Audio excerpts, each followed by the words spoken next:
Oke guys, sebelum kalian menonton video ini, jangan lupa subscribe terlebih dahulu channel YouTube kami. Karena dengan mengklik tombol subscribe, kalian telah mendukung konten kami untuk membuat video-video yang gak kalah seru dan gak kalah menarik. Dan ingat, subscribe itu gak bikin kalian rugi guys. Selamat menonton.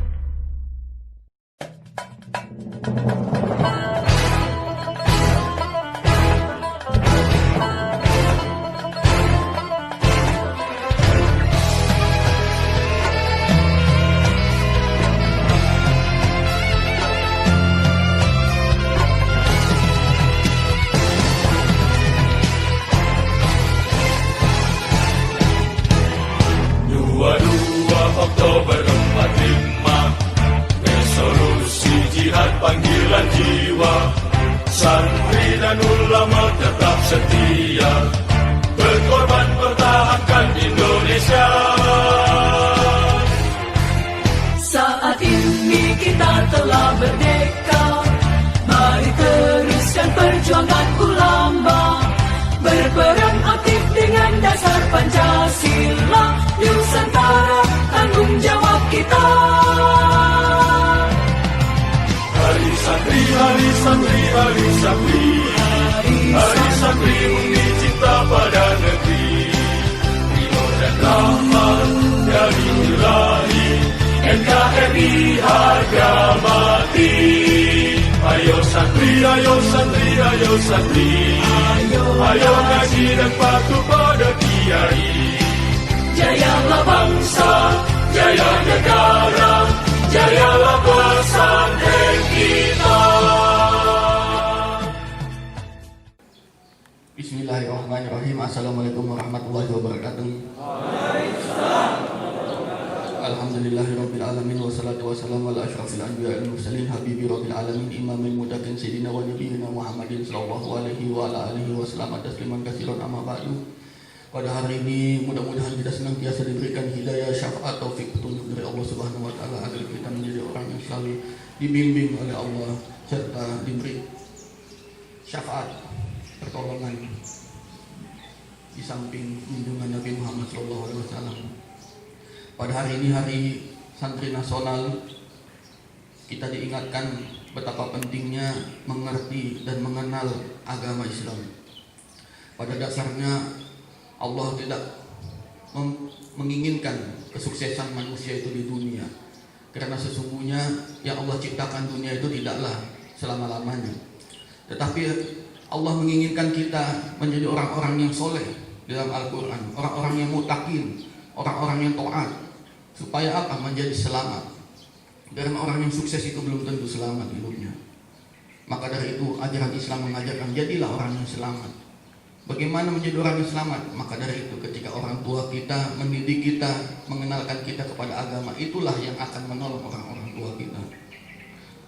Bukan berarti anak yang kaya tidak bisa menolong orang tuanya, bukan. Boleh kaya, Sayyidina Abu Bakar, Sayyidina Utsman, semua sahabat-sahabat Nabi pedagang semua, ada jualan barang-barang di toko, ada jual di pasar.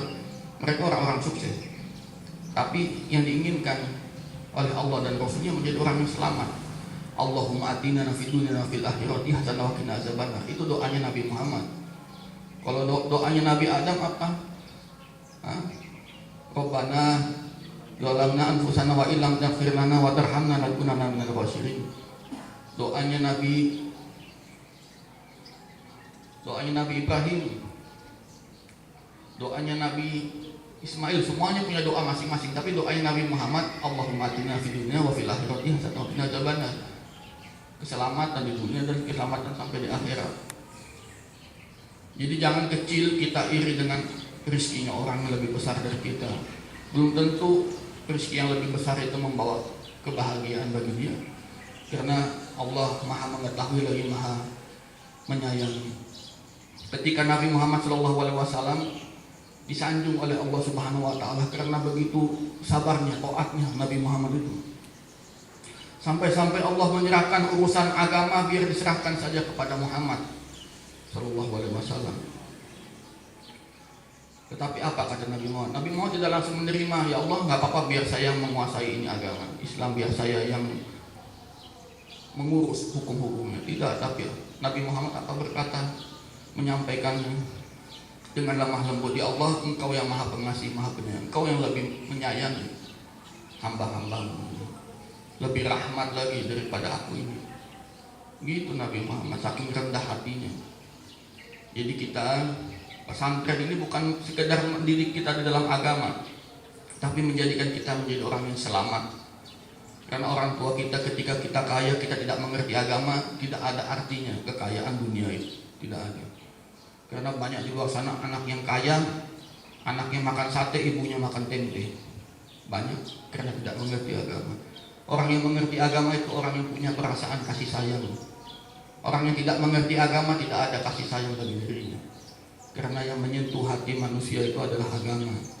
Maka dari itu tadi disebutkan dalam Undang-Undang Pancasila, disebutkan di dalam Pancasila kita ketuhanan yang Maha Esa, kemanusiaan yang adil dan beradab, apalagi kesatuan Indonesia, keadilan sosial, itu semuanya dirangkum dan semuanya itu atas dasar daripada ajaran agama. Jadi jangan pernah berkecil hati, jangan pernah susah, jangan pernah sedih. Ketika Nabi Muhammad SAW sedih,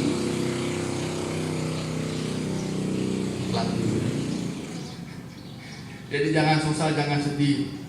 Ketika turun Al-Quran, alam nashrah laka sadrak wa wada'na anka wizrak alladhi anqadha dhahrak wa rafa'na laka dzikrak fa inna ma'al usri yusra inna ma'al usri yusra fa idza faragta fansab wa ila rabbika farghab. Jadi tidak ada susah terus selamanya. Kalian juga akan menjadi orang sukses nanti. Akan merasakan nanti punya uang, merasakan nanti punya jabatan, punya kepemimpinan, semuanya akan merasakan itu. Dan sebaik-baiknya wa ila rabbika farghab, sebaik-baiknya pengharapan hanya kepada Allah. Ketika kita susah, kita nggak ada siapa-siapa yang bisa menolong kita, hanya Allah saja yang bersama kita. Orang tua kita pergi meninggalkan kita, semua istri pergi meninggalkan, semua akan pergi meninggalkan kita, dan kita akan menjadi sendiri lagi nanti. Kita akan menjadi sendiri lagi. Dan ingat, ketika kita sendiri, kita cuma bisa berharap kepada Allah Subhanahu Wa Taala. Jadi seperti itu. Mudah-mudahan kita senantiasa diberikan hidayah taufik itu. Karena hidup kita, hidup manusia itu tidak lama. Paling lama manusia itu hidup di dalam kubur. Kita lihat orang-orang yang sudah di kuburan itu, mereka hidup mungkin 65 tahun. Mungkin mereka di dalam tanah mungkin bisa lebih dari 65 tahun.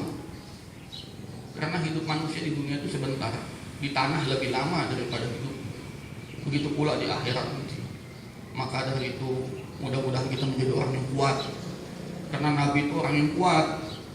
Sahabat-sahabat, ya, ada yang manjat pohon kakinya kecil kurus, ya, mau metik pohon kurma. Kata Nabi, jangan diejek itu orang yang kurus itu. Belum tentu orang yang kurus itu mereka punya kekurangan. Kalau ditimbang betisnya itu lebih berat daripada gunung Uhud. Karena apa? Karena berjuang, berjihad fisabilillah.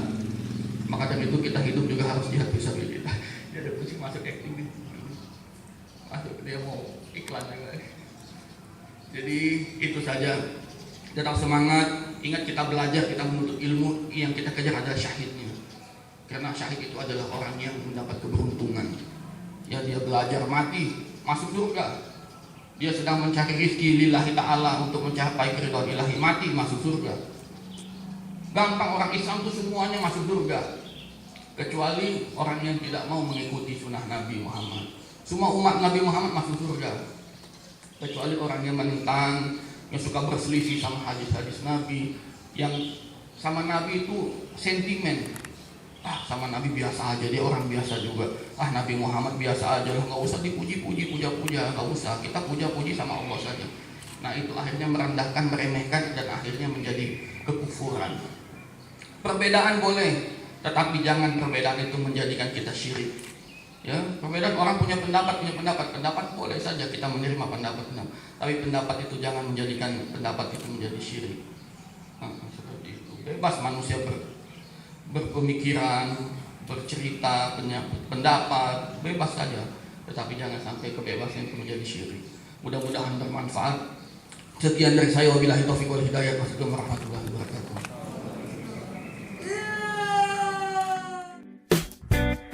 Oke guys, jangan lupa sempatkan diri Anda untuk mensubscribe channel YouTube dari kami. Lalu, nyalakan tombol lonceng agar Anda tidak ketinggalan video terupdate dari channel YouTube kami. Jangan lupa juga like, komen, dan share. Terima kasih dan sampai jumpa di video-video berikutnya.